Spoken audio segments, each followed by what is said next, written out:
The NCR, Caesar's Legion, two diametrically opposed juggernauts vying for control over the bombed-out ruins of the American Southwest.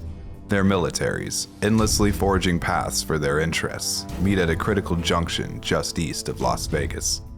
It's here at Hoover Dam where the two armies would meet for the first time, with the NCR claiming victory over their foe. Confident enough to rest on their laurels, the NCR fortified their positions along the Colorado River, returning to business as usual. Caesar, on the other hand, did not take this defeat lightly and began a mass restructuring of his army to meet the challenge the Republic posed. With a new legate in place and a new battle strategy, the Legion would launch a series of counterattacks, pushing the NCR entirely off the eastern bank of the river. With this natural border in place, the factions maintained a relative stalemate until 2281, where their armies would meet under the Nevada sun once again. The two nations represent opposite sides of the same coin, thesis and antithesis, lacking a common ground for which they can coexist. The new California Republic's ideals of democracy, equality, and civility have paved the way for a safe and welcoming nation, but quickly led the Republic to internal corruption, debasement, and imperialism. With former general and now president of the NCR, Aaron Kimball, having achieved war hero status after massacring the tribes of the Sierra Nevadas and Bullhead City. Witnessing the inherent flaws in the NCR from an early age, the once citizen of the Republic, Caesar, formed his legion in opposite to their ideals. Caesar's legion was, from the start, a nationalist, imperialist, totalitarian, homogenous nation, putting a person's utility to the state above that of their personal liberties. In doing so, Caesar has maintained power over his subjects and nearly eliminated all corruption amongst his legion. Utilizing those under his rule to their full potential has led to a highly elite and specialized military, the likes of which the wasteland has never seen.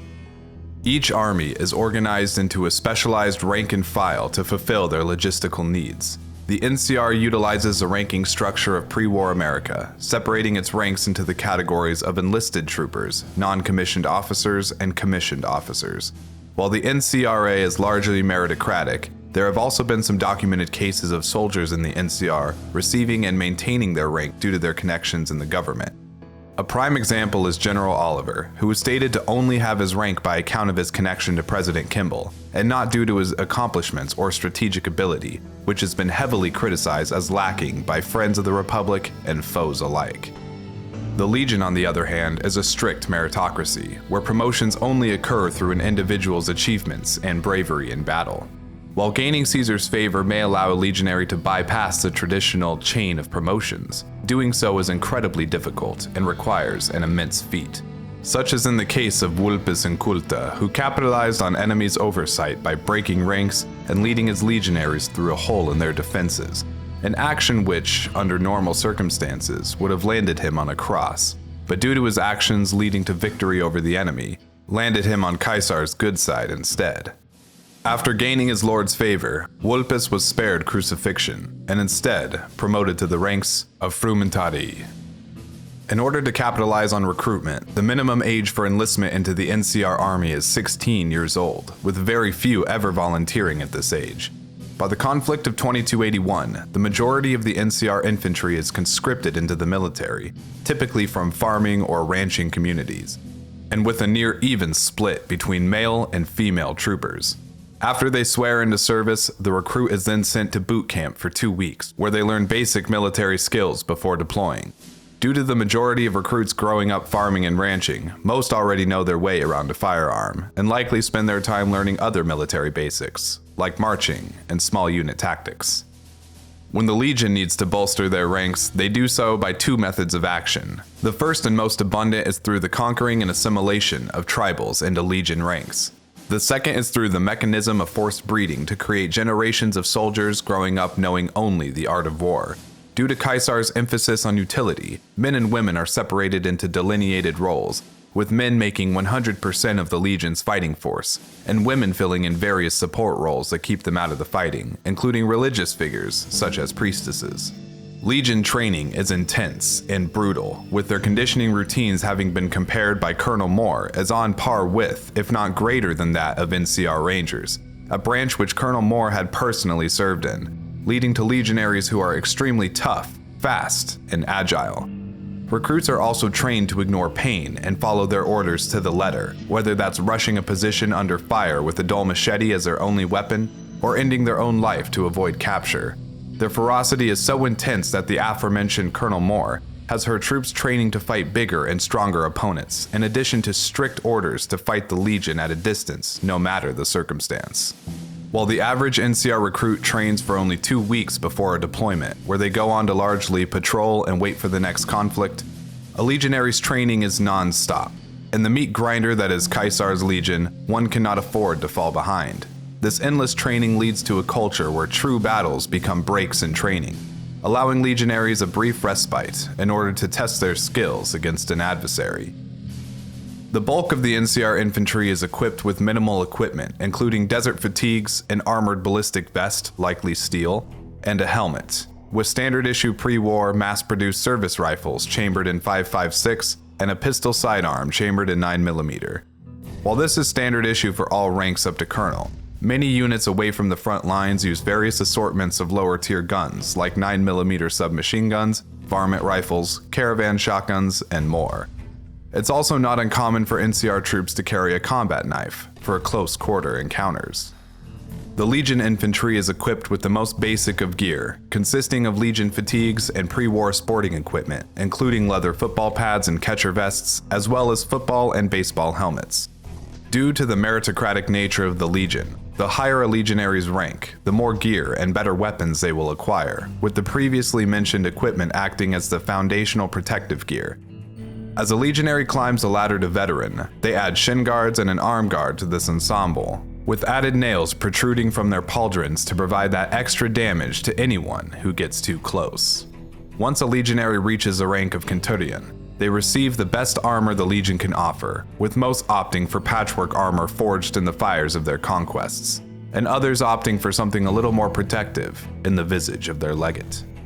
With added accomplishments comes better firepower. Recruit legionaries are often seen wielding basic firearms and melee weapons like varmint rifles, makeshift spears, and machetes, while veterans can be seen wielding power fists and carbines.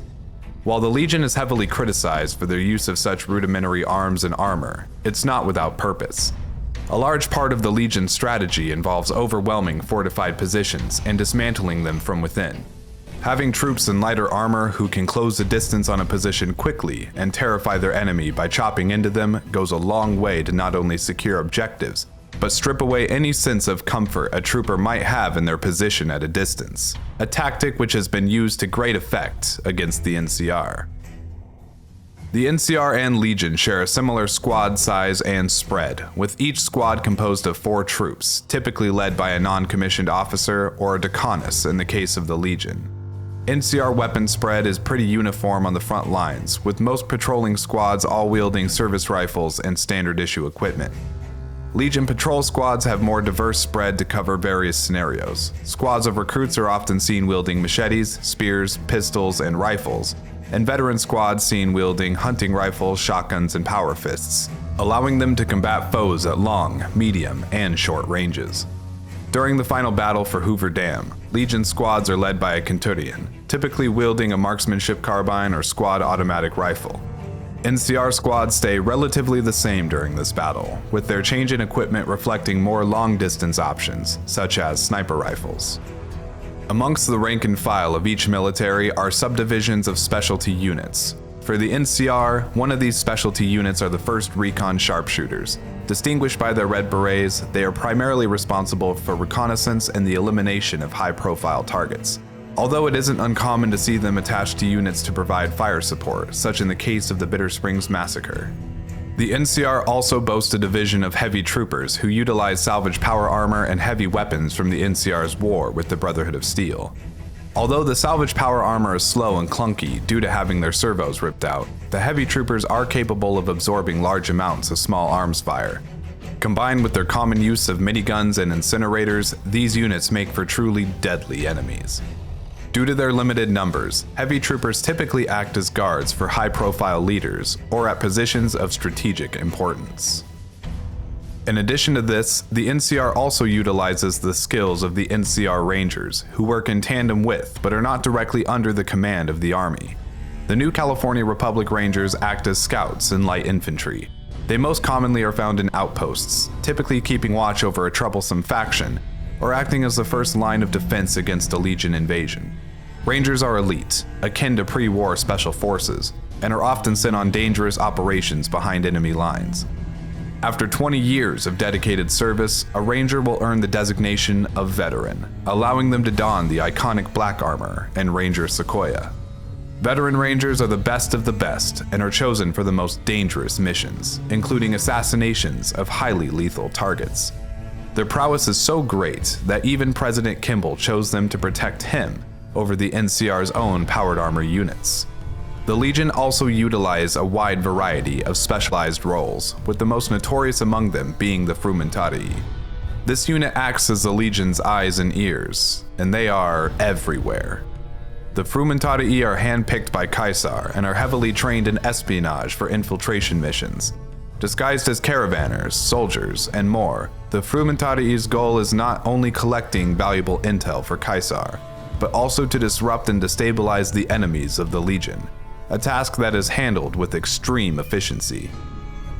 It is among the rank of the Frumentarii that one typically is chosen for assassination missions, such in the case of dispatching President Kimball. That said, if a target is dangerous enough, a squad may be hand-selected to carry out the mission instead. These hit squads will typically include Centurions, Vexillarius, and Praetorians. The Praetorian is another special role within the Legion. Praetorians are brutal, merciless conquerors, handpicked by Caesar to join his personal guard. One must have earned the right to be a Centurion before they qualify for selection, and in order to pass the selection process, they must fight a current Praetorian to the death with their bare hands. Due to their specialization in hand-to-hand combat and their elite skill, Praetorians are often found guarding important figures within the Legion, such as LaniusLanius and Caesar himself, with the odd occurrence that one is selected for an assassination mission. The tactics of the two factions vary wildly in their scope, purpose, and execution. In the field, the NCRA prioritizes the fortification of large forts and compounds from which to conduct operations in the surrounding area. By utilizing communication with the Ranger outposts dotted around the Mojave, the Army aims to grasp real-time movements occurring in the region. Against an enemy like the Legion, accurate intel is absolutely vital, and distance between the trooper and the oncoming Legion forces is crucial. Most NCR encampments accomplish this by erecting towers and snipers' nests in order to detect and engage any enemies as they approach a compound, allowing for the troopers to mobilize by the time an assault force arrives. The NCR's strength lies in their mass-scale assault capabilities, as can be seen with the raid on Helios 1 that decimated the Mojave chapter of the Brotherhood of Steel. The more hands they have on deck, the greater their chances for success. The Legion, on the other hand, has several additional tactics that they utilize. The Legion's primary combat strategy involves overwhelming their enemies with numbers and brutality, either scaring their enemies into freezing, fleeing, or surrendering. They also primarily rely on raids to weaken their enemy and their resolve prior to launching a full-scale combat operation. Due to the nature of this style of combat, many Legion encampments are minimalist and nomadic, lacking permanent walls or gates, and are comprised mostly of tents, sleeping bags, and whatever buildings were there when they arrived. While the Legion is an immensely strong combat force, they also excel in subversive tactics, whittling down their opponents little by little until they break from within. With a vast network of spies and counterintelligence agents, the Legion is easily able to infiltrate groups, sabotage them, or convince them to join their cause. A clear example can be noted with Captain Curtis, a Frumentarius who gained a high position within the NCR Military and actively sabotages their operations by providing the Legion with classified intel. Or with Carl, a Frumentarius emissary who convinced the Great Khans to ally with the Legion for the upcoming Battle of Hoover Dam. The Legion also deploys shady combat tactics, such in the case of using young ones to lure the enemy into dropping their guard before getting blown back by explosives, positioning mines under injured troopers to draw their comrades into an equally terrible fate, decimating Ranger outposts and towns in a brutalist fashion deep within enemy territory, frightening and demoralizing the opposing side. As the conflict drags on, this campaign of terror takes its toll on the soldiers involved, leading to an increased need for medical practitioners.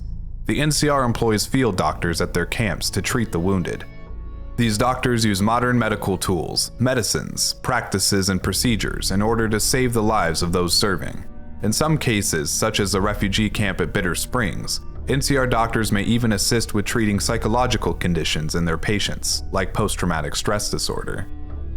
The Legion also employs doctors, however, they aren't medical doctors in the traditional sense like you see with the NCR or with the followers of the Apocalypse. These doctors are more accurately described as herbalists.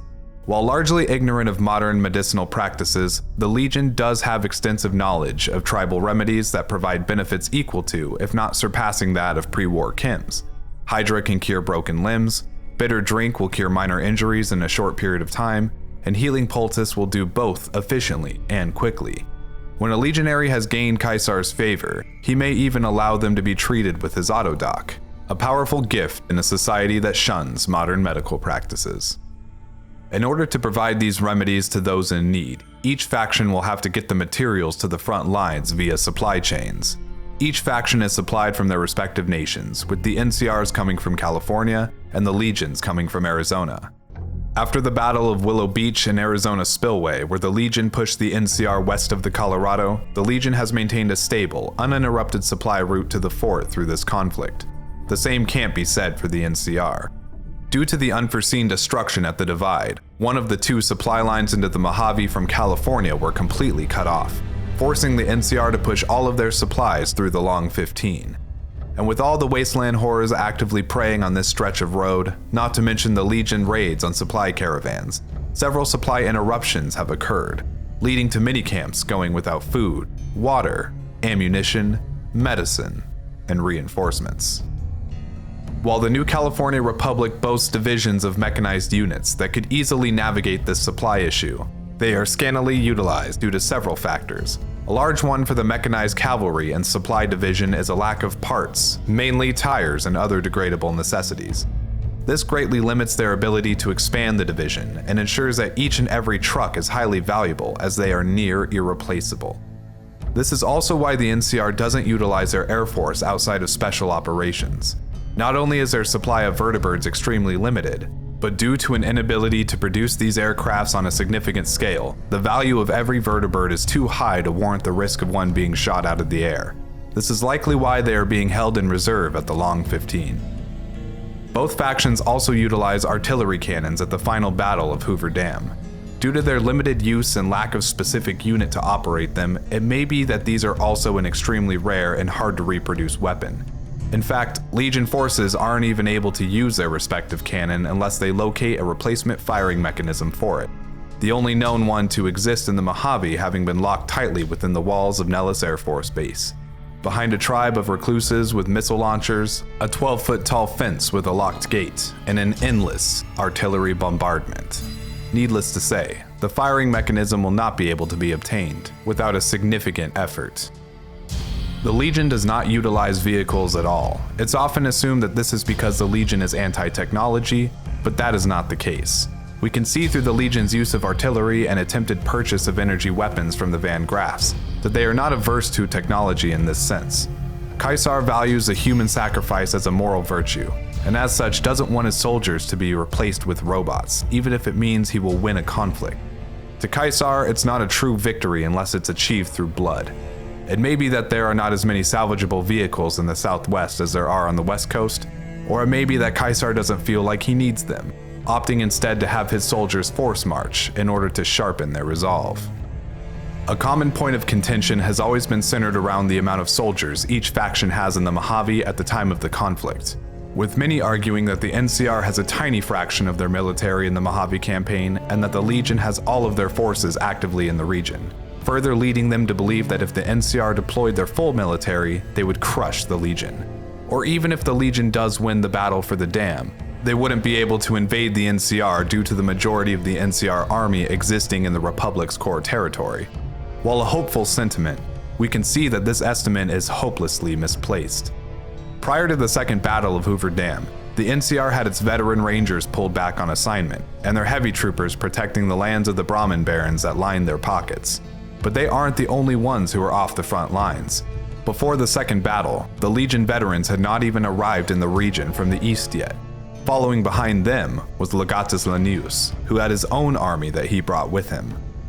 Considering the NCR has to conscript as heavily as they are showcases that they are in desperate need for manpower, and implies that a sizable chunk of their force is tied up in the Mojave campaign, as it would only take a tiny fraction of an entire army to maintain peace along the NCR's borders, with the core territory kept peaceful by their civilian police force.